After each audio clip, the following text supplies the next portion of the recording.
Sumainyo ang Panginoon, At sumayi rin. ang mabuting balita ng Panginoon ayon kay San Lucas. Papuri sa iyo, Panginoon.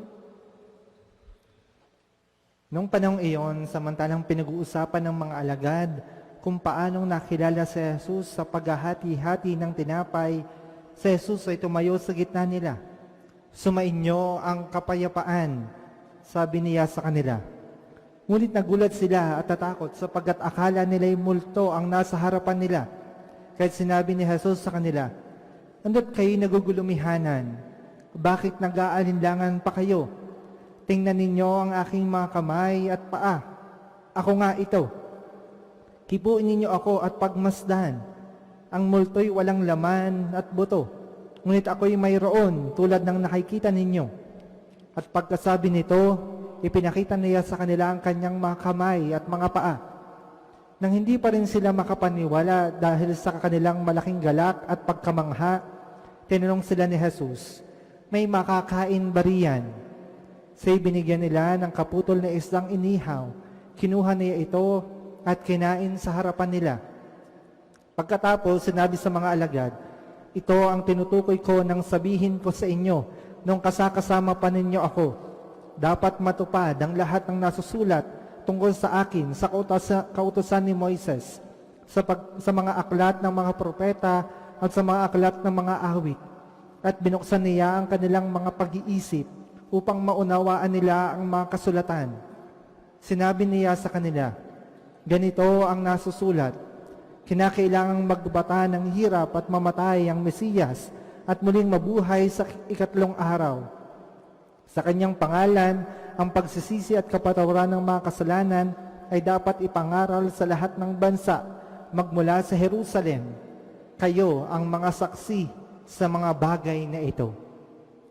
Ang mabuting balita ng Panginoon. Pinupuri ka namin, Panginoong Hesukristo.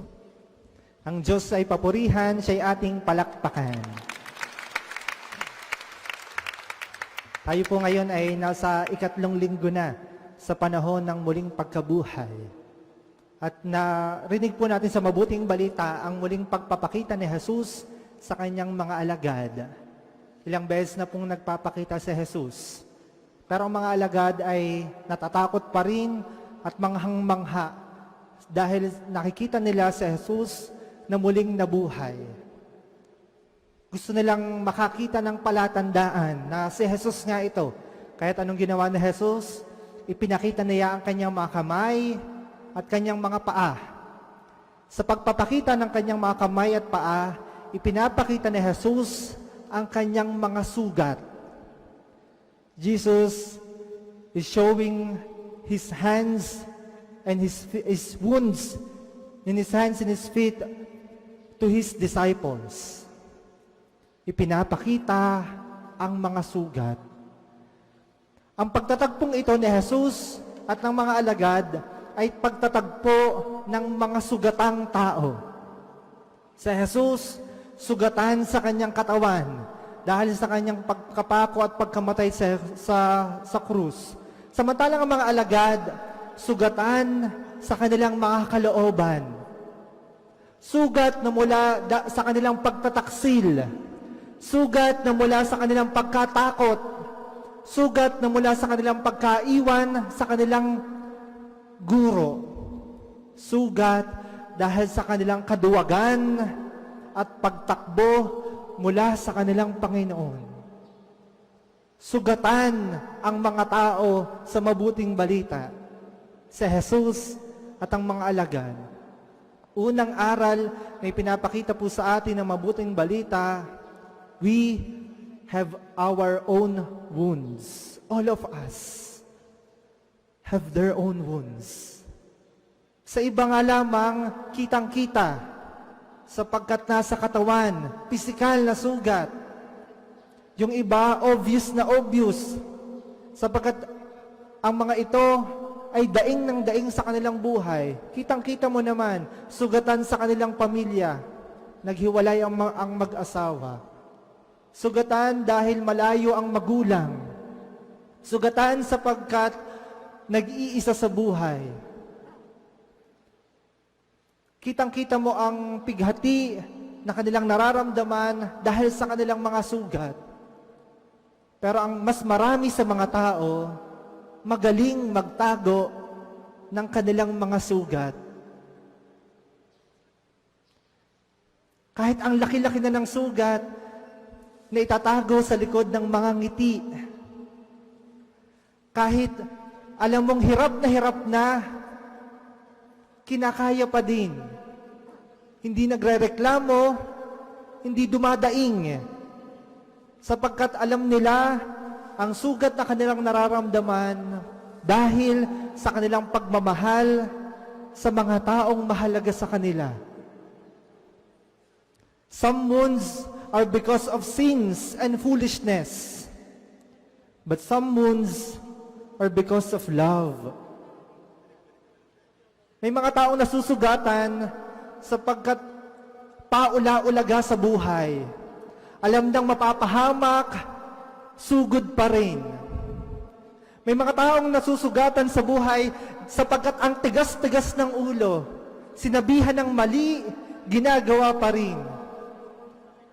May mga taong nasusugatan sa buhay dahil sa kayabangan, dahil sa pagiging ganid sa material na bagay, at sinasakripisyo ang mga taong mahalaga sa kanila para lamang maabot at matugunan ang pangailangan ng kanilang pagiging makasarili. But there are people get wounded because of love. May mga taong nasasaktan at nasusugatan dahil nagmamahal. May mga taong nahihirapan dahil gustong mabigyan ng magandang kinabukasan ang kanilang mga anak. May mga taong nahihirapan at nasusugatan dahil gustong mapanatiling buo ang pamilya. May mga taong nasusugatan at nahihirapan sapagkat ang inaalala nila kapakanan ng kanilang mahal sa buhay.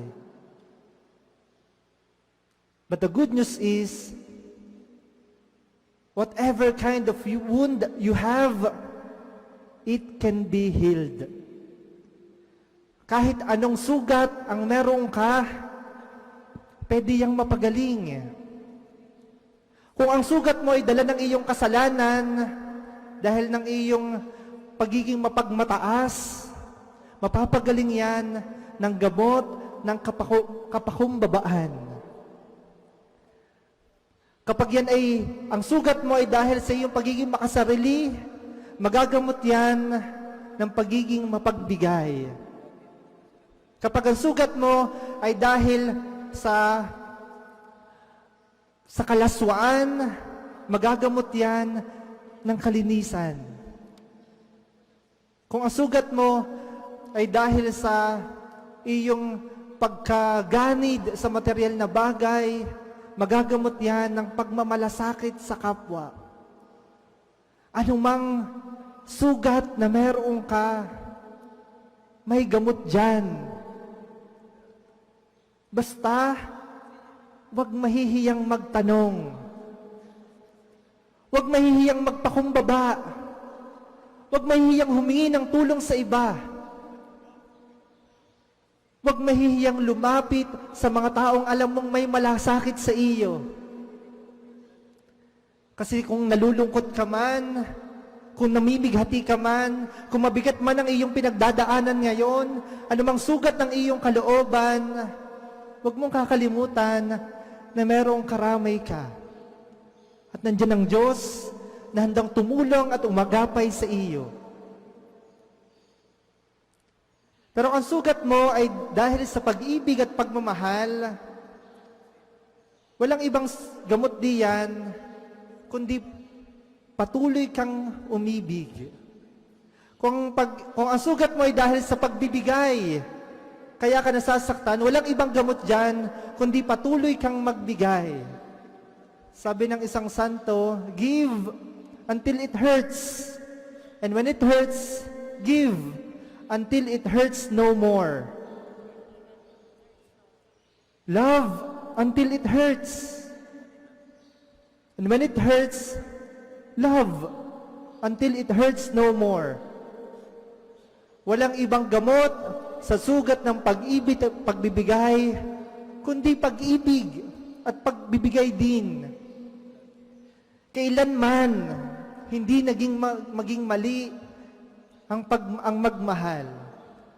Sabi nga po ng isang estudyante na nagsasagot ng true or false sa kanyang exam, 3 lamang yung kanyang alam na sagot.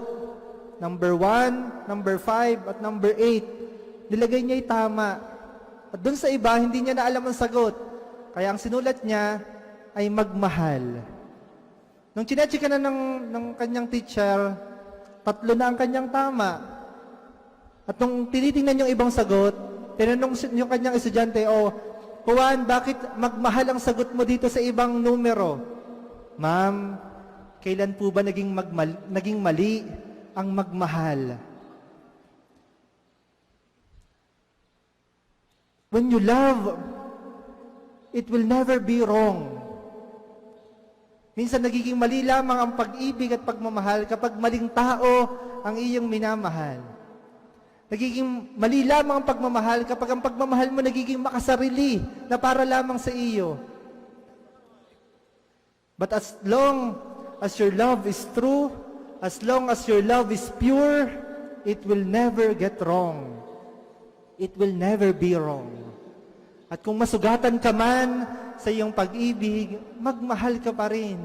Kasi pagpunta mo sa langit, ang unang hahanapin sa iyo ng Diyos, nasaan ang iyong mga sugat? Nasaan ang iyong mga balat at peklat?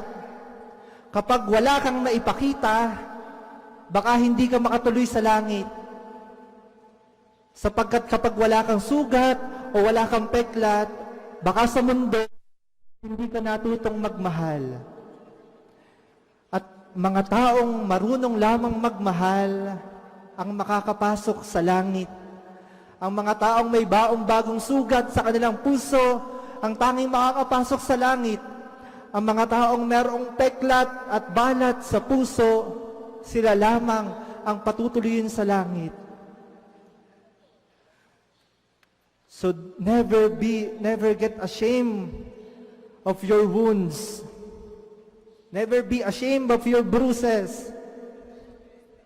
But be proud of them, because they are proofs that you know how to love, that you are a true Christian, imitating and following our Lord Jesus Christ, who also get wounded by loving us till the very end. Palakpakan ng Diyos sa paalala. Magsitayo po ang lahat. Ipahayag natin ng ating pananampalataya.